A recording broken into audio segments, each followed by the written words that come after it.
স্ত্রী সন্তান থেকে দূরে ছিলাম, আমাদের সেদিনকার কষ্ট দূর হয়ে গেছিল। জনগণের জন্য কাজ করেছি, জনগণ আমাদেরকে মূল্যায়ন করেছে, জনগণ আমাদেরকে আরো বেশি ভালোবেসেছে। তারা বুঝতে পেরেছে আমাদের নেতৃত্বের প্রয়োজন রয়েছে। আল্লাহর অশেষ রহমতে, আপনাদের সকলের দোয়ায়, মা বোনদের দোয়ায় আমরা জনগণের বিপদ থেকে আমরা এলাকায় ফিরে আসতে পেরেছি, জনগণের মাঝে ফিরে আসতে পেরেছি। কোন রকমের কারাভোগ না করে আমাদেরকে চেয়েছিল অপরাজনীতির মাধ্যমে খুন করতে চেয়েছিল, আমাদেরকে ক্রস ফায়ার দেওয়ার জন্য ষড়যন্ত্র করেছিল।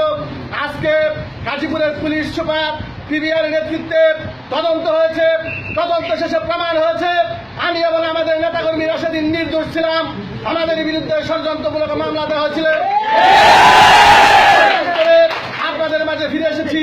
আমি অতীতেও কথা দিয়েছি, আজকেও কথা দিচ্ছি, যতদিন জীবিত থাকবো ইনশাআল্লাহ সুস্থ থাকবো, আপনাদের মাঝে সুস্থ অবস্থায় জনগণের খেদমত করে যাব।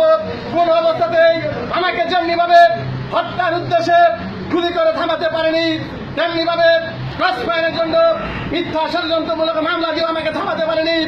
ইনশাআল্লাহ কোন রকমের ভয়ভীতি ষড়যন্ত্র আমাকে থামাতে পারবে না, যতদিন না আল্লাহ আমাকে থামায়। অতএব আল্লাহর অশেষ রহমতে আপনাদেরকে পাশে নিয়ে এই গাছা অঞ্চলের তথা গাজীপুর সিটি কর্পোরেশন অঞ্চলের আমি গরিব দুঃখী মানুষের ভাগ্যের উন্নয়নের জন্য, ন্যায় বিচার ইনসাফ সত্য প্রতিষ্ঠা করার জন্য আমি আমার আমৃত্যু পর্যন্ত লড়াই সংগ্রাম উপস্থিত হয়েছেন। তাৎক্ষণিক সংবাদ পেয়ে সকলকে আমি সংবাদ দিতে পারি নাই। আমি আগামীকাল থেকে আমার ভোট বাজার অফিসে কার্যালয়ে জনগণের সেবায় নিজেকে নিয়োজিত করব। ইনশাআল্লাহ আগামীকাল থেকেই আপনাদের মাঝে যথারীতি বিচরণ করব। সেই কথা বলে বক্তব্যের মাঝে যদি কোনো রকমের ভুল ত্রুটি থেকে থাকে সৃষ্টিকর্তা আল্লাহ রাব্বুল আলামিনের কাছে ক্ষমা চাই।